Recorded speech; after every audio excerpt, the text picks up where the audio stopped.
Language for their own or others may show us ways to make a difference. Oh, dear God, make us humane. How can we as people chosen by your grace for service here, how endure another? Most problem that we face as Arab citizenship in Israel is the issue of land. This is the most important and the crucial issue of the relations between the state and we are as a citizenship. Today, 97% from the land in Israel is a public land. Just 3% is a private land. And from the 97% of the land is all Jewish and belong to the state of Israel. We have just half of the 3% the private land. So that talk, I was just trying to introduce a little bit about the linkage between popular resistance as a concept, as an idea that's fairly ancient. I mean, it didn't start with Martin Luther King or Mahatma Gandhi or anything like that. And it goes back, I think, to the dawn of humanity. Our common humanity is based on resistance. I mean, the idea that you want to change something without using violence, without actually, which can be counterproductive.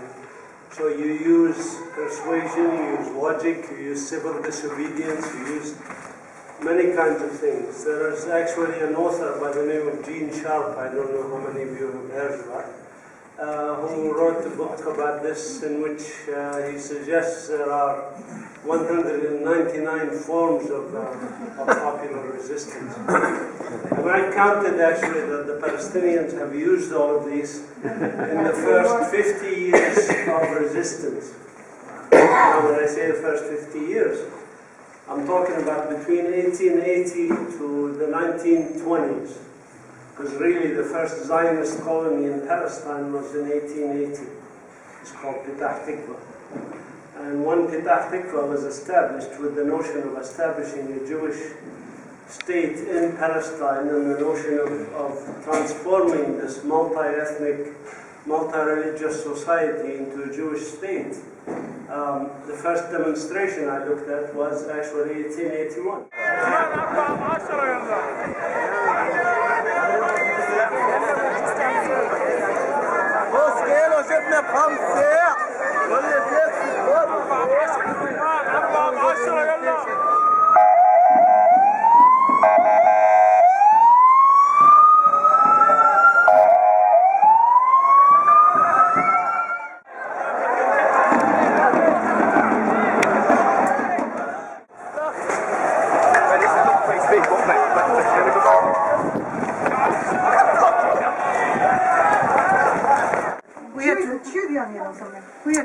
We just have been invited into a home near the square where the Israeli soldiers were just between H1 and H2. Between H1 and H2, they were just tear gas everywhere and gunshots, and people were running off. And we got some of the tear gas too. I got my onion right here. That's why I'm wearing my glasses, because I didn't want. But anyway, just a person. Just a neighbor just asked us to come in away from the square where everything was happening, just so that we can have safety and a little respite. And that's why we're in this home.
Gaza is a piece of hell floating on the ground.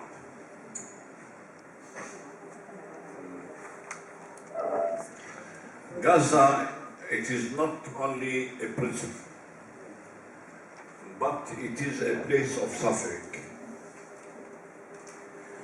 Gaza was enclosed since the occupation, and in 1993, when the President Yasser Arafat entered in Gaza, things were going on. We have seen during these 2-3 years some development in Gaza. Many others were working allowed to go to work in Israel. More than 200,000 people. So all these people were receiving good money, and they developed. But in 2000, we had this visit of Sharon to Jerusalem, to the Mosque of Al-Aqsa. And we had the second uprising. And the country was completely closed. No one was allowed to go to work in Israel. No work in Israel. And inside, Israel stopped the relation with Gaza. And so instead of sending materials for Gaza to work inside, they stopped sending cement, gravel, iron, everything. Instead of sending 700 big trucks of materials to Gaza each day, they used to send only 17. I would like to cite Saleh.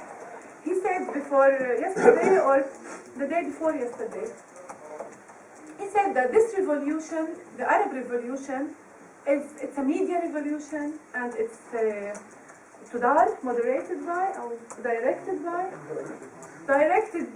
the United States from a room in Tel Aviv. Yeah. And it is the same accusation. It's the same accusation that we as feminists hear and face all the time by the patriarchy. Sometimes the fundamentalist patriarchy, and sometimes the secular patriarchy, that say that we are helping and supporting the colonialism here. I mean, as feminists and as women.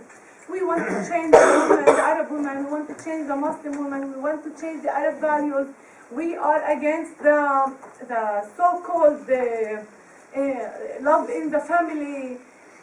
You know, these kind of accusations we were hearing all the time. So now I really thank the Arab presidents that they are giving the same accusations to this democratic revolution. That means that our revolution is exactly like their revolution, and because we are threatening this kind of patriarchy, and the revolutionaries are threatening also this kind of regime. One of the aims of the Israeli army was to, I would say, to destroy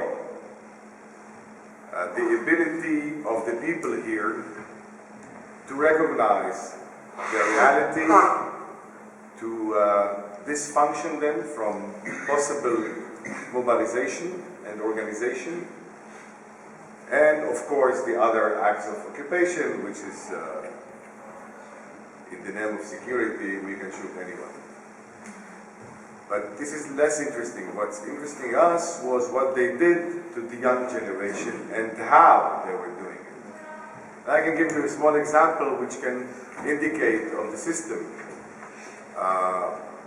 After reoccupying the West Bank and sieging it and cutting it and walling it and whatever you want with it, they were cruising with tanks every night in the camp. Not shooting, not arresting anyone, just cruising at the night. And imagine those babies. And you know, every time I tell this story, I have two sounds in my ears: the cats and the babies. And this generation, it's all of us here actually. Some of us got better, some of us stuck there. But because this is the grounds that we are working in, we had to use tools, therapeutic tools, to enable those kids to be able to practice artistic things in the future. A traumatized boy or a traumatized person cannot express himself, cannot express or use his imagination in a free way. He cannot reconnect to himself as we do. This is one of the symptoms. So this clip is part of our work, which is drama therapy. We use drama as a therapeutic tool. And also the clip can give you some insights or glimpse into the reality of the children we are working with.